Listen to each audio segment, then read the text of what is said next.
everyone. This is Davey Mooney over here at the University of North Texas, where I run the jazz guitar program. I'm also a Benedetto artist, Sunnyside Records artist, and I've got a book from Mel Bay Publishing called Personalizing Jazz Vocabulary.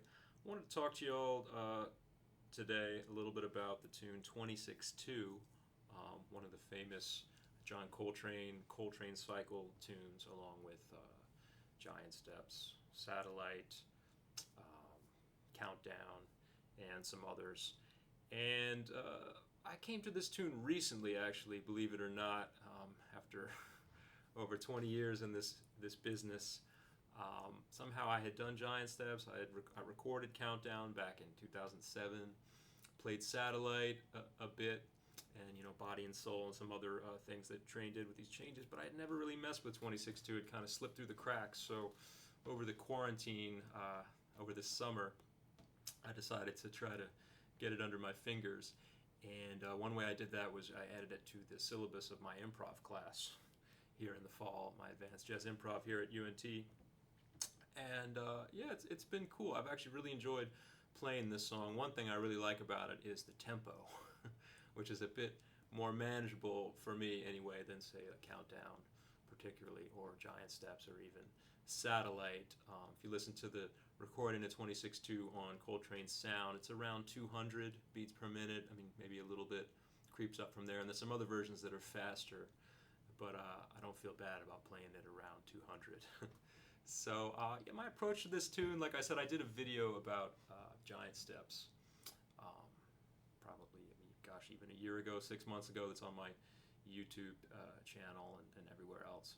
And it's actually in my book, Personalizing Jazz Vocabulary, from Mel Bay Publishing. I talk about, I have a chapter on Coltrane changes. And, I don't have necessarily any big secrets on how to play this harmony that haven't been talked about before by countless educators, musicians. I'm sure there's lots of videos out there about it. My main technique or trick, maybe if you want to call it, is what I call in the book negative guide tones, which means basically common tones. I try to look for, since these chords move around so much, I try to look for notes that don't move. And it's kind of an aesthetic choice. I tell my students, if the harmony jumps around a lot, or it's very busy, I kind of try to make my solo, my improvisation, sound simple or simpler, and vice versa. If the tune is fairly static in terms of harmonic movement, I'll do more substitute progressions and different things like that to kind of make it sound a bit more complicated harmonically. So yeah, like for instance, and you can hear it, if you listen to the first thing Coltrane plays in his solo on this tune, on Coltrane's sound, the harmony goes F major, A flat 7, D flat major, E major, A major, C7, F, E7 major.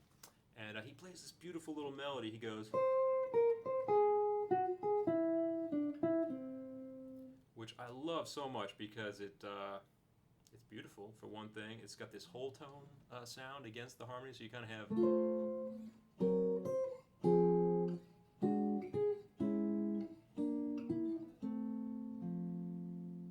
And, it kind of goes against the bass motion of the tune. You have...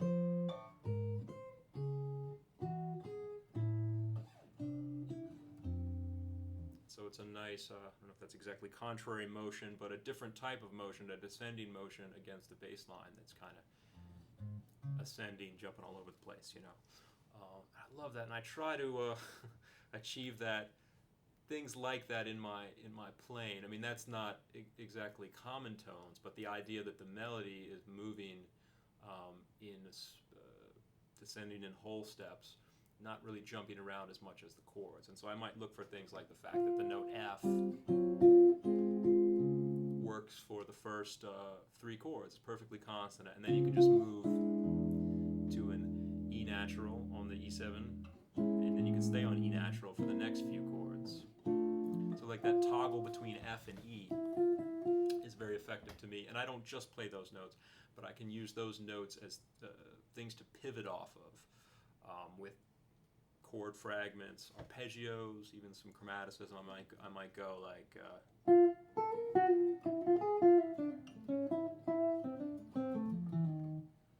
It's kind of playing off that with some other harmony against that.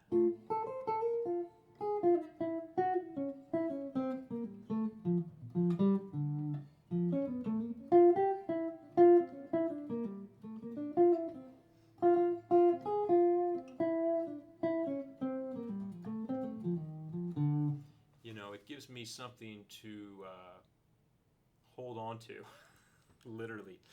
And there's different picking different chord tones. Like if I started on an A natural for the F major chord,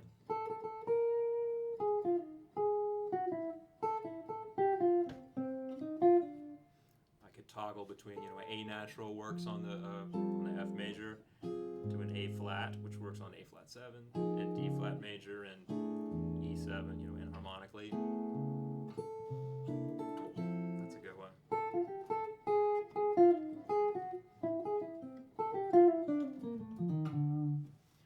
So that's something I do. In addition to that, I have these little chord, this is a very guitaristic thing, I think. I have these little chord shapes and chord fragments that I kind of move around and try to improvise off of. And I talk to students about this, and they're always asking me if I have it worked out in a systematic way.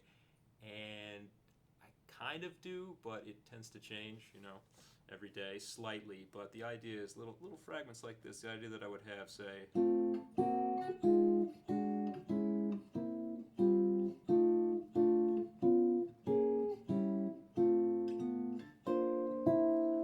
so that's the first A section for F major, for A flat 7, and the idea being I try to have sort of smooth voice leading, and again the overriding principle is the least amount of movement.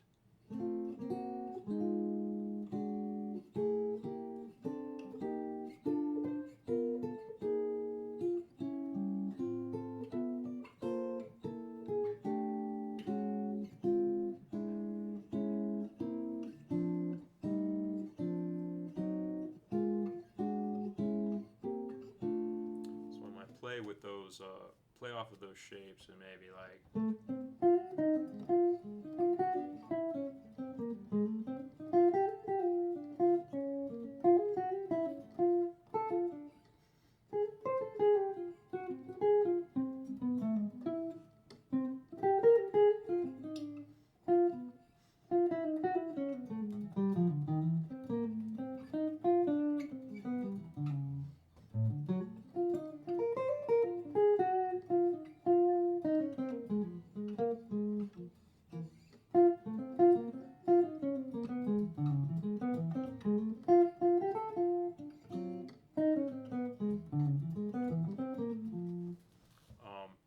And I'm just kind of trying to connect them together in a smooth way, and have a little bit of, in my, I think I mentioned it in this book, but in my dissertation back at NYU, I talked about this in Joe Pass's playing, the idea of contouric variety, just the idea of having some movement in the lines that I'm playing, so that it's not all half steps and whole steps in a scalar approach.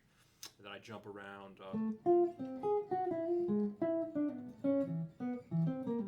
That's particularly useful, like if you're playing trio, if you don't have a chordal instrument.